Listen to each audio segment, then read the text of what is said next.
लड़का बच्चा होते हैं तो फ़ोन लगाते हैं तो यहाँ गाड़ी भी नहीं आ रहे हैं बोलते हैं पथरा है, ऐसा है, वैसा है, करते हैं। यहाँ गाड़ी नहीं आ पाते हैं तो फिर क्या करें? यहीं पे लड़का बच्चा परेशानी से क्या करें? चमनिया उमनिया बोला के जो परेशानी से वो होते करवाते हैं, पैसा लगा के फिर जन्म प्रमाण पत्र बनवाते हैं। और क्या करें? जब है नहीं हमारे यहाँ सुविधा तो क्या करें? बहुत तो सरकार बन रहे हैं, बोल रहे हैं कि ये करवाओ वो करवाएंगे, जब नहीं करवा रहे तो क्या करें? हमारे तो बच्चा लोग यहीं पैदा है, हमारे पास 3-4 बच्चा है, सब घर में पैदा हुआ। कभी तो हमारे यहाँ लगता है परेशानी हटे ही नहीं, दुख विराम भी होते हैं, फिर भी ऐसे कहीं गाड़ी से किसी के टांग के ले जाते, कहीं डोली खटोली में लेके जाते हैं। जिसके पास नहीं है गाड़ी, भाई जब नहीं है चल भैया तो डोली खटोली में लेके जाएंगे, 4-4 जन संगी आके क्या करेंगे? अस्पताल तो है नहीं कि अस्पताल है। कहीं चौराट लेके जाते हैं, कहीं बूढ़े लेके जाते, कहीं दुआरी लेके, ये कहते जब चाहता जो वो हो गया था रीबा लेके जाते हैं। ये समस्या केवल एक जगह की नहीं बल्कि विंध्य के कई क्षेत्रों की है। ऐसी ही कई जगहों से विंध्य क्षेत्र के रीवा और शहडोल संभाग के 7 जिलों में रीवा, सतना, सीधी, सिंगरौली, अनूपपुर, शहडोल और उमरिया में मातृ मृत्यु दर तेजी से बढ़ी है। 8 महीने यानी अप्रैल से नवंबर के दौरान कुल 188 मौतें हुई हैं। जिलेवार मातृ मृत्यु दर के मामले में रीवा जिला सबसे आगे है। यहाँ 8 माह में 42 मौतें हुई हैं। वहीं सतना में 39, सीधी में 22, सिंगरौली में 16, शहडोल में 30, अनूपपुर में 19, उमरिया में कुल 20 मौतें हुई हैं। इस मामले में स्त्री रोग विशेषज्ञ एवं सह प्राध्यापक डॉक्टर पद्मा शुक्ला का कहना है कि गर्भवती महिलाओं की मौत की सबसे बड़ी वजह खून की कमी है। मैटरनल मॉर्टेलिटी जो हमारी है उसके 3 बड़े कारण हैं। उसमें है एक तो पीपीएच जो डिलीवरी के तुरंत बाद महिलाओं में अत्यधिक रक्तस्राव होता है। दूसरा होता है कि अगर PIH प्री क्लैम्पशिया हम लोग उसको बोलते हैं, उसमें महिला का बीपी बहुत ज़्यादा बढ़ा होता है। जो प्रेग्नेंट लेडी है उसका बीपी कभी कभी 160-110 से ऊपर होता है, तो ऐसे में महिलाओं की जान को खतरा होता है। तीसरा एक बड़ा कारण है इन्फेक्शन, जो कि इन्फेक्शन कहीं से भी हो सकता है, या पहले से ही महिला के शरीर में है, प्रेग्नेंट लेडी के बॉडी में है, या फिर ड्यूरिंग डिलीवरी इन्फेक्शन हो, तो वो भी एक कॉज है।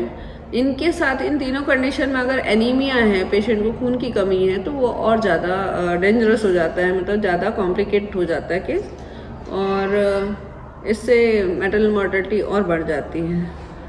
तो सब यही 3 मेजर कॉजेज़ हैं, और एनीमिया लगभग सब में एसोसिएटेड होता है क्योंकि हमारी महिलाएं एनीमिक होती हैं। तो मैटरनल मॉर्टेलिटी मैक्सिमम रोकने के लिए हमें ये 3 चीज़ों को और एनीमिया को प्रिवेंट करना ज़रूरी है। ये मॉर्टेलिटी रेट ज़रूर अपेरेंटली बढ़ी हुई आ रही है। उसका रीज़न, उसमें 3 मेन कॉज हैं जो कि मॉर्टेलिटी के पीछे हैं। एक तो लोगों में अवेयरनेस नहीं होना कि प्रेगनेंसी है, तो फीमेल्स को उनको टाइमली चेकअप कराना चाहिए, एंटीनेटल चेकअप जिसको हम कहते हैं।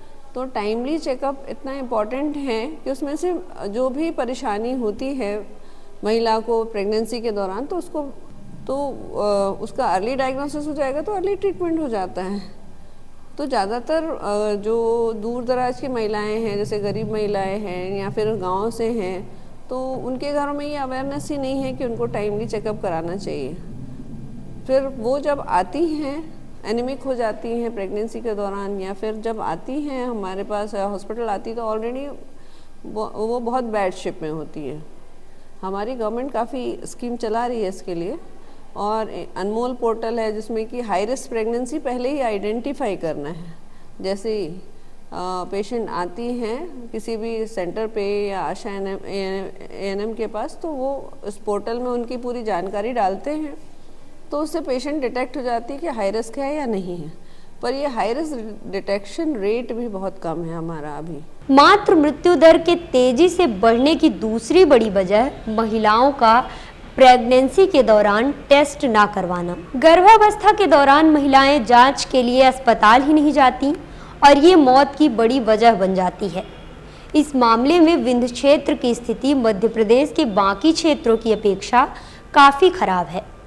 राष्ट्रीय परिवार स्वास्थ्य सर्वेक्षण के मुताबिक गर्भावस्था के दौरान पहली तिमाही के जांच में जिन 5 जिलों की स्थिति सबसे अच्छी है उनमें विंध्य के एक भी जिले शामिल नहीं हैं। झाबुआ, जबलपुर, भोपाल, नीमच और बड़वानी की महिलाएं समय पर जांच करवाने के मामले में अव्वल है। वहीं सबसे पिछड़े जिले में विंध्य क्षेत्र के 2 जिले आते हैं, रीवा और अनूपपुर। इस विषय पर शिशु रोग विशेषज्ञ डॉक्टर ज्योति सिंह कहती हैं कि आप आश्चर्य मानेंगे कि महिलाओं में जो एनीमिया का प्रतिशत है वो 70% है, यानी 70% महिलाएं हमारी एनीमिया से पीड़ित हैं। हर एनीमिक बच्ची या महिला 7 दिन खाए। आयरन खाने से आप कितनी चीज़ें बदल सकते हैं। बच्चा स्वस्थ पैदा होगा, बीमार कम पड़ेगा, कुपोषण नहीं होगा, फिर वो बड़ा होगा तो स्वस्थ पुरुष होगा, मजबूत बनेगा। गर्भावस्था के दौरान महिलाओं की एक जरूरी जांच ANC यानी एंटीनेटल केयर टेस्ट के मामले में भी प्रदेश के जो भी जिले टॉप पर हैं उनमें विंध्य का एक भी जिला शामिल नहीं है। इस मामले में धार, इंदौर, नरसिंहपुर, बैतूल और हरदा जिले टॉप पर हैं। ANC के सबसे पिछड़े जिलों में विंध्य का रीवा जिला शामिल है, जहां केवल 33% महिलाएं ही ANC का जांच करवाई हैं। अब आयरन और फोलिक एसिड यानी कि IFC टैबलेट लेने के मामले में भी सबसे पिछड़े जिलों में विंध्य क्षेत्र के 2 जिले शामिल हैं। सीधी में 34.4%, तो रीवा में केवल 29.9% गर्भवती महिलाएं ही IFC टैबलेट्स लेती हैं। स्वास्थ्य कार्यकर्ता विवेकानंद त्रिपाठी का कहना है कि मातृ मृत्यु दर को रोकने के लिए समय पर जांच करवाना बेहद जरूरी है। जो हमारा रेफरल सिस्टम है, अभी एक संस्था से अगर कोई महिला रेफर की जाती है तो नज़दीकी किसी एक सब सेंटर पे, नज़दीकी PSC पे या CSC पे वो जाएगी जो नज़दीकी संस्था है, और उसके बाद फिर उसकी बड़ी संस्था, फिर उससे बड़ी संस्था। तो हमें ये तय करना पड़ेगा कि एक गर्भवती महिला को जो सेवा मिल रही है वो कौन सी संस्था पे मिल रही है, और वो महिला सीधे ही वहाँ पर रेफर हो, जो हम 108 और जननी के माध्यम से भेजते हैं। तो रेफरल ट्रांसपोर्ट को हमको ज़्यादा मजबूत करना पड़ेगा। मातृ मृत्यु दर बढ़ने के पीछे का जो कारण है, वो कारण ये है कि सही समय पर उस गर्भवती महिला के पहचान से लेकर प्रसव के बीच के दौरान उसकी सही तरीके से मैनेजमेंट हुआ या नहीं हुआ, प्रबंधन हुआ या नहीं हुआ। प्रबंधन न होने की वजह से ही लगातार मातृ मृत्यु बढ़ती जाती है।